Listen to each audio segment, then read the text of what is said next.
স্বাধীনতার ঘোষক শহীদ রাষ্ট্রপতি জিয়াউর রহমান বীরুত্তম অবদানকেও আমি শ্রদ্ধার সঙ্গে স্মরণ করছি।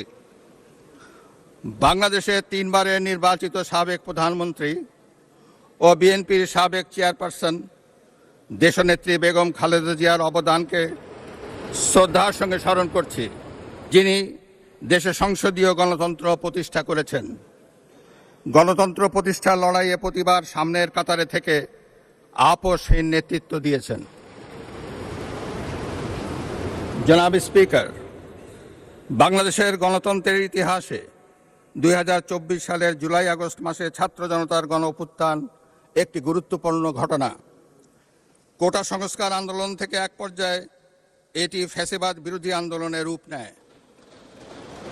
দেশের ছাত্র জনতা, কৃষক, শ্রমিক, শিক্ষক, সাংবাদিক, বুদ্ধিজীবী, প্রবাসী তথা সকল শ্রেণী পেশার মানুষ গণতন্ত্রের পক্ষে রাজনৈতিক দলসহ সকলের সম্মিলিত আন্দোলনের ফলে 2024 সালের 5ই আগস্ট তৎকালীন ফ্যাসিস্ট সরকারের পতন ঘটে।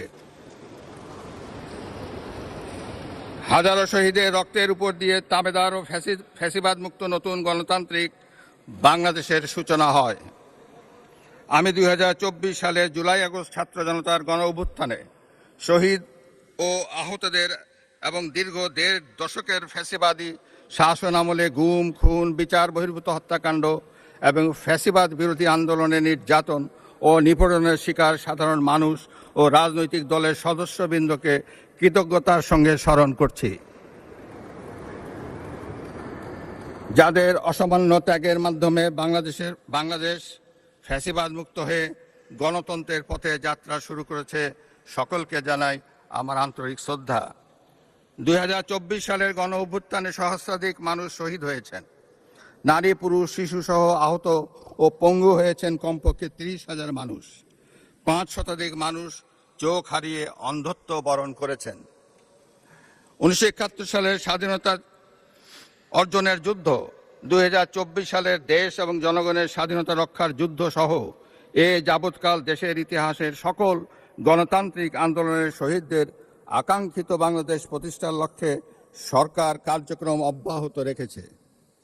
2024 সালে ছাত্র জনতার গণ অভ্যুত্থানে আহতদের দেশের বিভিন্ন হাসপাতালে চিকিৎসা চলমান রয়েছে।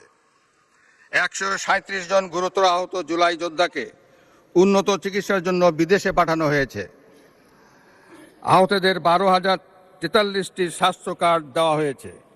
1971 সালের বীর মুক্তিযোদ্ধা ও 2024 সালের জুলাই যোদ্ধাদের চিকিৎসা সহায়তা ও ভাতা অনলাইন ব্যাংকিং সিস্টেমে পরিচালিত হচ্ছে। সরকার জুলাই গণ অভ্যুত্থানের ইতিহাস সংরক্ষণ, গবেষণা, উন্নয়ন, দিবস উদযাপন সহ নানামুখী কার্যক্রম ও বাস্তবায়ন করে যাচ্ছে।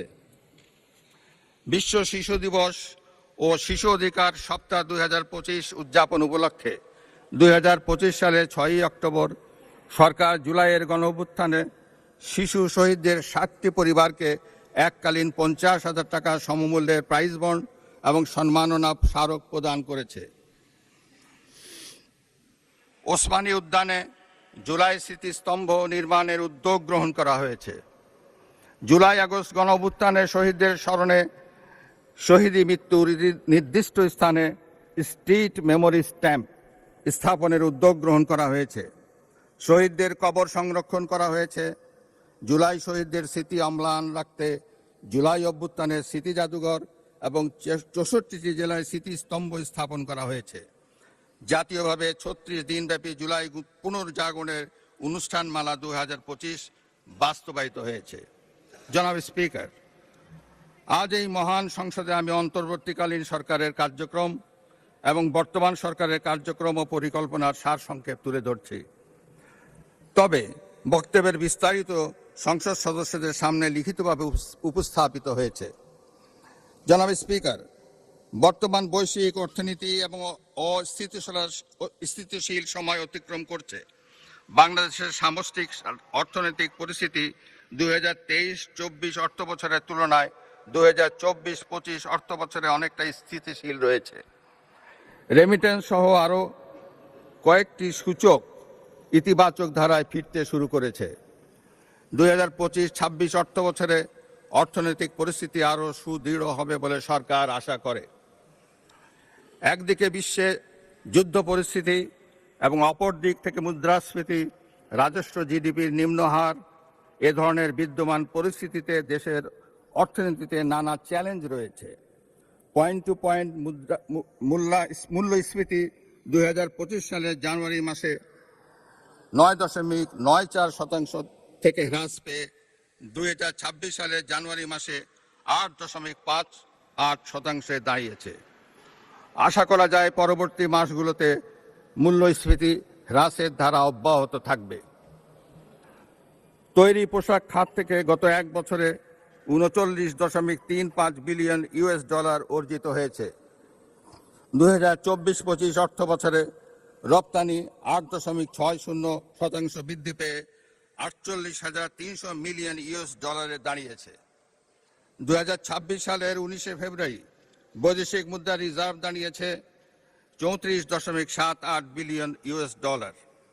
বর্তমান সরকার আরও নতুন রপ্তানি খাত এবং রপ্তানি বাজার আরও সম্প্রসারিত করার লক্ষ্য নিয়ে সুনির্দিষ্ট কর্মসূচি বাস্তবায়নের কার্যক্রম শুরু করেছে। সরকার বাংলাদেশ ব্যাংক, রাষ্ট্রায়ত্ত ও বেসরকারি ব্যাংক, আর্থিক প্রতিষ্ঠান, বীমা কোম্পানি এবং পুঁজিবাজারের সঙ্গে সমন্বয়ের মাধ্যমে তদারকি কার্যক্রম উন্নতকরণ, আমানতকারীদের সুরক্ষা নিশ্চিতকরণ এবং খেলাপি ঋণ হ্রাসে গুরুত্ব দিয়েছে। বর্তমান সরকার ব্যাংক খাতে সুশাসন, মুদ্রাস্ফীতি নিয়ন্ত্রণ, সুদের হার যৌক্তিকরণ এবং জনগণের আস্থা ফিরিয়ে আনার জন্য কার্যকর নীতি প্রণয়ন করবে বলে আশা রাখি। এ লক্ষ্যে অর্থনৈতিক সংস্কার কমিশন গঠন করা হবে। পুঁজিবাজারের সংস্কারের জন্য একটি পুঁজিবাজার সংস্কার কমিশন গঠনের পাশাপাশি ফ্যাসিবাদের শাসন আমলে পুঁজিবাজারে সংঘটিত অনিয়মও তদন্ত করবে। জনাব স্পিকার, 2025-26 অর্থ বছরের এডিপি প্রণয়ন দেশের অর্থনৈতিক প্রবৃদ্ধি বজায় রাখা, বেকারত্ব হ্রাস, কর্মসংস্থানের সুযোগ সৃষ্টি, দরিদ্র বিমোচন, কৃষি ও শিল্পের উন্নয়ন, মানব সম্পদ উন্নয়ন এবং জীবনমান উন্নয়নে বিশেষ গুরুত্ব দেওয়া হয়েছে। বর্তমান সরকার অর্থনীতির গণতন্ত্রায়ন, অলিগার্কিক কাঠামো ভেঙে জনগণের অংশগ্রহণ নিশ্চিত করবে। ঋণ নির্ভর অর্থনীতিকে বিনিয়োগ নির্ভর অর্থনীতিতে রূপান্তরই হবে বর্তমান সরকারের মূল লক্ষ্য। কর্মসংস্থান সৃষ্টি ও সম্পদ তৈরিতে বিনিয়োগ নির্ভর অর্থনীতি হবে চালিকা শক্তি। বর্তমান সরকার 2034 সালের মধ্যে $1 ট্রিলিয়ন অর্থনীতি গড়ে তোলার লক্ষ্যমাত্রা নির্ধারণ করেছে। বাংলাদেশের কৃষি খাত, খাদ্য ও পুষ্টি নিরাপত্তা নিশ্চিতকরণ, কর্মসংস্থান সৃষ্টি, দারিদ্র্য হ্রাস এবং অর্থনৈতিক স্থিতিশীলতা অর্জনের গুরুত্বপূর্ণ ভূমিকা করছে। বর্তমান সরকার কৃষক ও কৃষি উন্নয়নকে অগ্রাধিকার দিয়ে কৃষক কার্ডের মাধ্যমে কৃষক ও কৃষির সার্বিক সুরক্ষা নিশ্চিত করার পদক্ষেপ গ্রহণ করেছে। বর্তমান সরকার ইতিমধ্যে 10,000 টাকা পর্যন্ত সুদসহ কৃষি ঋণ মওকুফ করার সিদ্ধান্ত ঘোষণা করেছে। এর ফলে 11 লাখেরও বেশি কৃষক সরাসরি উপকৃত হবে। জনাব স্পিকার, 2024 সালের গণঅভ্যুত্থানের উদ্দেশ্য ছিল ফ্যাসিবাদের পতন ঘটিয়ে জনগণের সরাসরি ভোটে জনগণের কাছে জবাবদিহিমূলক সরকার গঠনের মাধ্যমে একটি বৈষম্যহীন ন্যায়ভিত্তিক গণতান্ত্রিক রাষ্ট্র এবং সমাজ বিনির্মাণ। সেই লক্ষ্য অর্জনে ফ্যাসিবাদ পতন পরবর্তী সরকার কর্তৃক রাষ্ট্র মেরামতের অংশ হিসাবে জনগুরুত্বপূর্ণ খাত সংস্কারের লক্ষ্যে 11টি সংস্কার কমিশন গঠন করা হয়েছিল।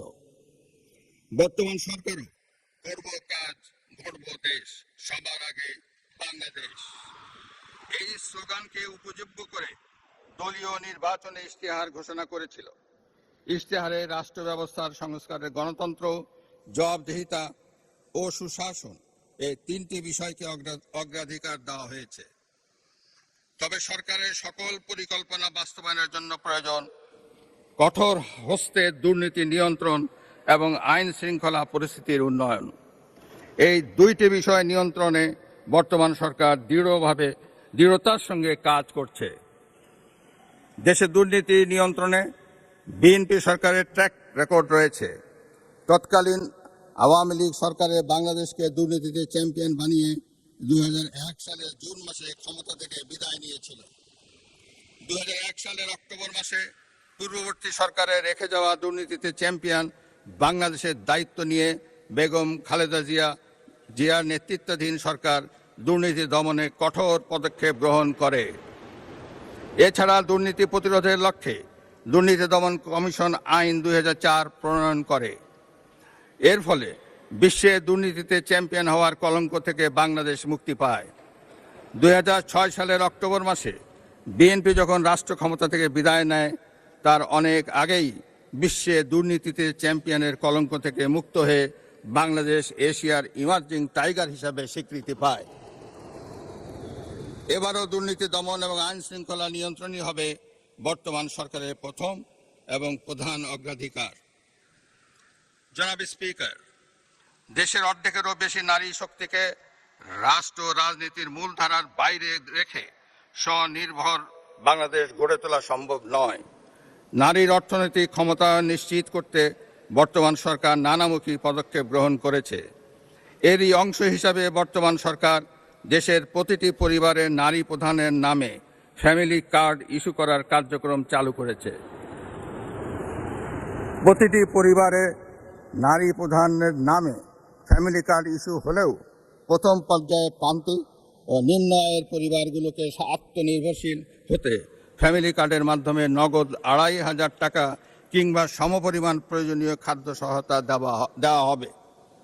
সরকার ইতোমধ্যে দেশের 14টি জেলায় পাইলট প্রকল্প হিসাবে ফ্যামিলি কার্ড চালু করেছে।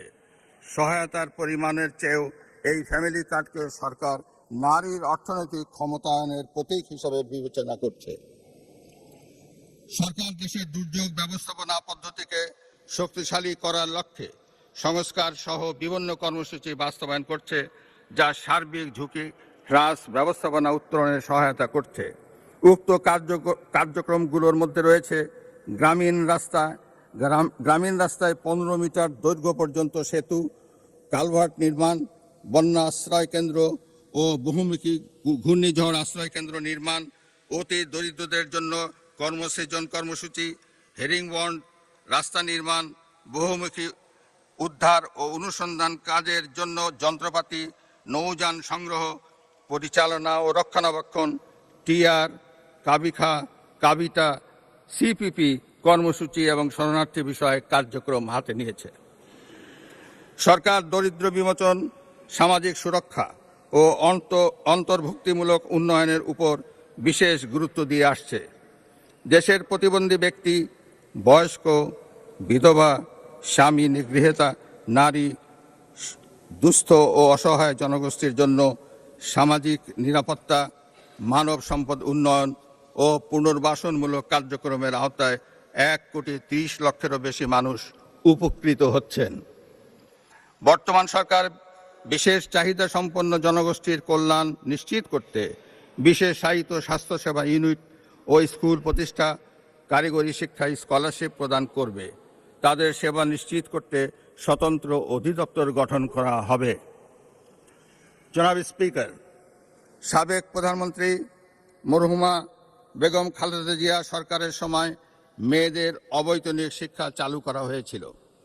একই ধারাবাহিকতায় দেশে নারী শিক্ষার প্রসারে দ্বাদশ শ্রেণী পর্যন্ত মেয়েদের শিক্ষা অবৈতনিক এবং স্নাতক পাস ও সমমান অর্থ পর্যন্ত উপবৃত্তি কার্যক্রম চালু রয়েছে। একই ধারাবাহিকতায় বর্তমান সরকার নারীদের জন্য স্নাতকোত্তর পর্যায়েও অবৈতনিক শিক্ষার সুযোগ সৃষ্টির পরিকল্পনা গ্রহণ করেছে। সারা দেশে নারীদের মধ্যে ক্ষুদ্র ঋণ কার্যক্রম পরিচালনার জন্য 1976 সালে গঠিত মহিলা ও শিশু বিষয়ক মন্ত্রণালয়ের আওতায় জাতীয় মহিলা সংস্থার মাধ্যমে ক্ষুদ্র ঋণ কার্যক্রমের আওতায় আর্থিক সঙ্গতিহীন নারীদের এককভাবে 25,000 টাকা থেকে 75,000 টাকা এবং দলগতভাবে 1 লক্ষ টাকা থেকে 2 লক্ষ টাকা পর্যন্ত ঋণ বিতরণ কার্যক্রম চালু রয়েছে।